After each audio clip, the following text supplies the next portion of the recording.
What's up, everybody? Welcome to the Rehab Project podcast. I'm your host, Brett Kelly. On my podcast, we go over different topics from the rehab setting and the old strength conditioning world. Today, we are going to talk about some pitfalls that I see a lot of people go through, early stages and late stage for rehab. So this can really pertain to any rehab in general, not specifically ACLs, even though we do discuss a lot of ACL rehabs here on the show. A lot of this stuff is going to pertain to just, things I've seen throughout the industry, working with athletes, and how hopefully it can help you if you're either rehabbing somebody or if you are going through a rehab process yourself. Hopefully it can help you, not fall into some of those pitfalls. So one of the first things that I always like to talk about with my young athletes, or I guess any athletes for that matter, when they're coming out of rehab is nutrition. And I think that's something that a lot of times, especially in the Gen Pop, is kind of falls off the waist, falls off the side, whatever. But making sure that we are keeping up our nutrition, making sure that we are eating enough when we're in the rehab process. Too many people will lose weight. They'll get weaker than they need to be from the rehab process, not just in their injured area, but all over, because they don't hone in on that nutrition side. So, if I'm an athlete, if I'm just general population person that's trying to, gain muscle, lose weight, whatever, we all know how important nutrition is. And it doesn't change the fact when I'm, in the rehab process. And in fact, I would say it's almost more important when I'm rehabbing to make sure I have that proper nutrition, that proper fuel and recovery, because your body is doing so much, right? So if you think about a workout, for instance, we need to make sure we're fueled up for our workout so we can have those peak performances. We need to make sure that we are recovered from our workout with protein and carbohydrates so we can refuel for the next one and let our body fix itself, right? Keyword, fix itself from that workout. That's how we get stronger. That's how we know we get stronger. We break our body down and let it recover and fix itself. So it's pretty safe to say we need to fix ourselves when we have an injury. So we need to make sure we're having enough carbohydrates for the energy to fix ourselves, and we're having enough protein for our body to actually have something to fix ourselves with, right? So if I consume protein, whatever that is, chicken, steak, protein shake, almonds, I don't really care, I'm breaking it down into the amino acids, right? And then your body will take those essential amino acids, build it into the building blocks of whatever you're trying to make, and which is what you need to fix yourself. If I'm, have a muscle strain, or if I just worked out, my muscles are sore, my body's going to fix itself by building more protein or having protein synthesis. If I have a fractured bone, if I have a pulled ligament, same thing. Your body's going to break down the protein and build it up. If I don't have enough protein, then it's going to delay how much recovery I can do, right? So we want to make sure that we have enough protein. The carbohydrates I mentioned is for the fuel. A lot of people stop eating because they feel like they're not doing enough and they're going to get fat. Not the case. Your body, like I said, is probably doing more. Let's say you do have a torn ACL in your quad. They just went through, they pulled some of your quad tendon out and they put that in. You have drill marks through bones. You have quad that's trying to repair. You have tendon that's trying to repair. The new ligament they put in is trying to heal and, bind to the bone that they have it pinned to. All that stuff is happening. All that stuff is healing. You need to make sure that it's fueled appropriately to do that, right? Like I said, that's probably more work that your body's doing than just working out. So making sure you're fueled appropriately. For my athletes, for protein, I usually say between 1 and 1.5 of grams of protein per pound of body weight. So I'm 220 pounds. So I, at minimum, would need 220 grams of protein a day. Give you an idea, typical chicken breast is going to be between 30 and 40 grams of protein. If I have a protein shake, most legit protein shakes are going to be between 20 and 30 grams of protein. So quite a bit of protein. You need to make sure you're eating. If you feel like you can't eat because of medication, I totally understand that. Try to figure out what type of supplements you can get in to get those amino acids, whether it's branched chain amino acids, whether it's maybe a lighter tasting protein, whatever you can get. If you have some type of soft tissue injury, making sure we're having collagen as part of our supplement as well. So we get some of that with our protein, but collagen is what your body uses to make things like our ligaments, right? And like our tendons and like our nails and hair and all that kind of stuff. So collagen, readily available a lot because a lot of people take it for their hair and nails. So getting that supplements, adding that to that is going to help with those soft tissue injuries. So hopefully that helps out with some of the stigma of, hey, I don't need to eat because I, have an injury. I'm not working out. Make sure we're eating, okay? Another big thing, number 2, keeping up with our cardio, right? So we spend all this time building ourselves up as athletes or, just gen pop people to get our cardio to a certain point, whether that's for a specific sport, for, aerobic explosive, or whether that's for, anaerobic, being more explosive, or being aerobic, longer sustained cardio. Both of those things are needed in some capacity for most athletes and most people, right? So let's say I have an injury, I go get surgery, maybe I don't have surgery, and I'm just doing rehab, and I stop the cardio side of things because I'm focusing just on the rehab side, and I feel like I can't do a certain movement, I can't go out and run, I can't do X, Y, and Z, so my cardio is going to tank. Cardio, we know aerobic and anaerobic cardio usually starts falling off within the first couple weeks, okay? So very quickly, quicker than your strength gains. Strength gains is 36 days, I believe, off the top of my head, is when you'll start losing strength. You might feel less strong quicker, but a lot of that is just going to be your body being able to synchronize the muscle contractions. You'll get that back within a day or two. But having actual changes to your aerobic capacity, usually within a couple weeks. So very quickly. So making sure that we're doing stuff for cardio. Thinking outside the box. Again, you're going to have an injury, so you're going to have to figure out how to do cardio potentially without a certain joint, right? For instance, again, I keep going back to ACLs just because I've worked with so many of them. When I was with the ski team, we used to do ACL injuries on our rower, and the injured leg was going to be a fixed leg on a skateboard, actually. And I've seen people do this with their heel on a slider as well, so they can do single leg rowing, okay? You can use cable machines, Kaiser machines, bands to kind of mimic some type of ski erg from a seated position if you have a lower body injury, or if you have capacity to a ski erg. I've used echo bikes or like assault style bikes with my feet on the pegs if they have injured for their legs and they can just use your arms. Or you just go through and do body weight exercises and make it a circuit, okay? Any of that stuff is going to help keep up that cardio side of things. So ideally, you're getting at least 2 days of conditioning in to keep up that cardio, but anything is better than nothing. So again, making sure we're keeping up that cardio. We're not just doing the rehab. We're not just doing the strength training for that specific injury. We're trying to keep up all that stuff too. So another pitfall that I see, and this one I see a lot more in the general population, are high school athletes that aren't in the obviously college and pro settings, but it's not doing enough before your surgery. So, for instance, let's say I am getting ACL surgery. That's usually scheduled out maybe a month out, which, by the way, if yours is scheduled out really far, not the end of the world. There's a lot of research showing waiting actually reduces a lot of scar tissue and a lot of complications overall. So if you do feel like you're waiting too long, trust me, you're not waiting too long, and you probably have a good amount of time to do stuff that I'm about to talk about, which is continuing to train through that injury, right?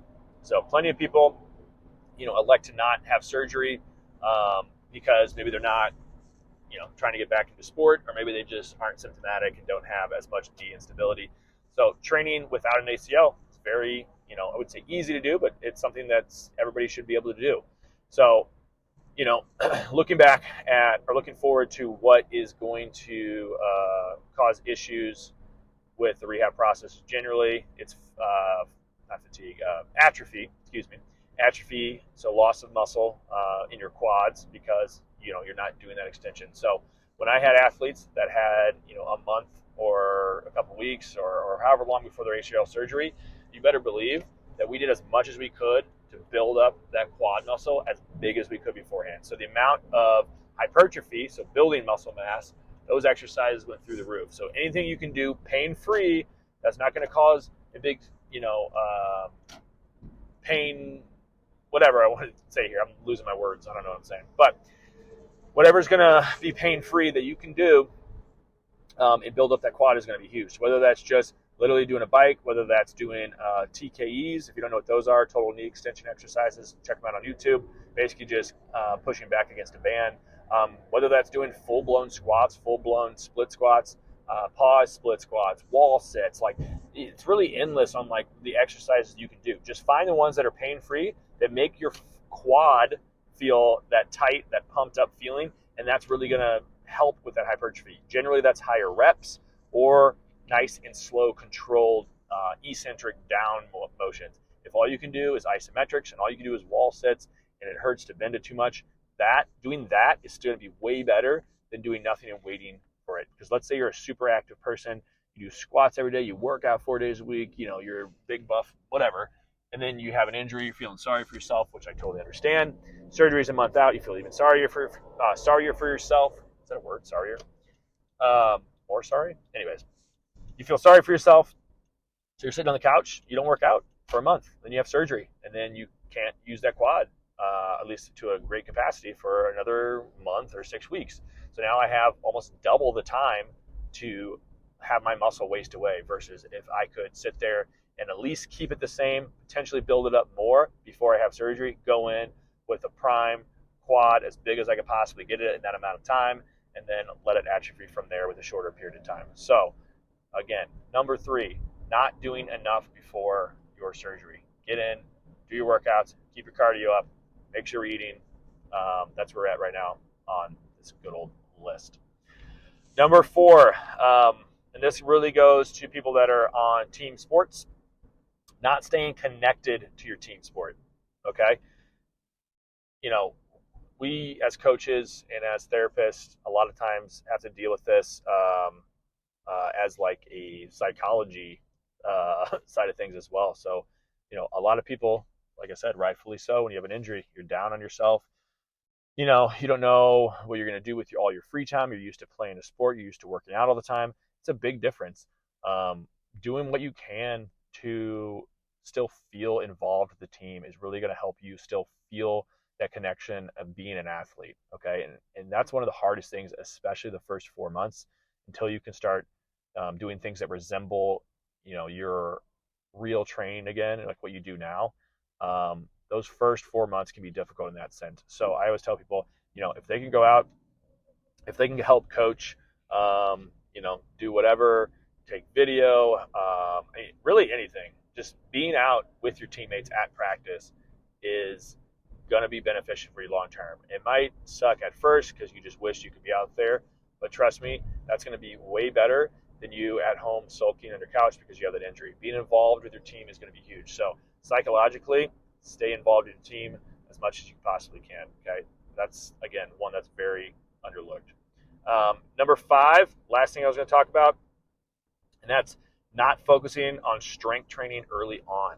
Okay, so what I mean by that is a lot of therapy, and this is probably more in the gen pop setting, I hope, not as much as the sport performance setting and in the team setting.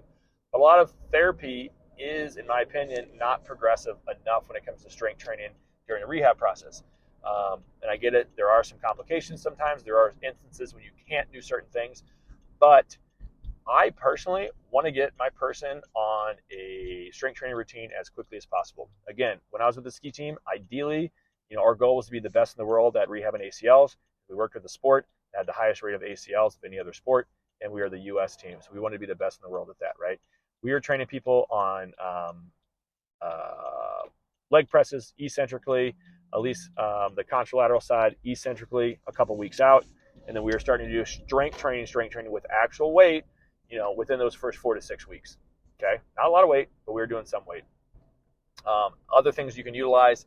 Let's say you can't do any load whatsoever. Let's say you had a bucket handle, meniscus repair. That's pretty severe meniscus repair. Going to be a lot of stitches, and going below 90 is a large risk, and adding weight to that is even larger, right? So first off, if that's the case, we're staying above 90. But even if that's not the case, we can do stuff that is going to increase intensity without necessarily increasing weight, and it's going to help with that strength gains. So what I talked about earlier, doing eccentrics, doing isometrics, all that kind of stuff is going to be considered strength training because you are still doing weight, even if you don't have extra weight. You have your body weight, which is going to cause hypertrophy in some capacity if you do enough time under tension, which is going slow down, pausing at the bottom, all that kind of stuff, the isometrics and the eccentrics. Another thing, if you're in therapy and you have access to blood flow restriction, I literally just did a presentation on this today. BFR training is very, very groundbreaking in the last 5 to 10 years. And it's shown time in and time again that it works, and something that I did not personally believe, but it does work. And what it does is basically you're putting these mini tourniquets on your upper legs and on your upper arms, wherever your injury might be.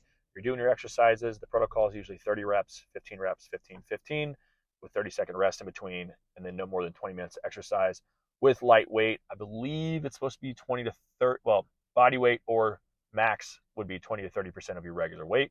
So very light loads, which means you can do it early, and it's showing the same hormone response stimulus to your muscles as doing a load of 80% or more, which is considered heavy strength training, right?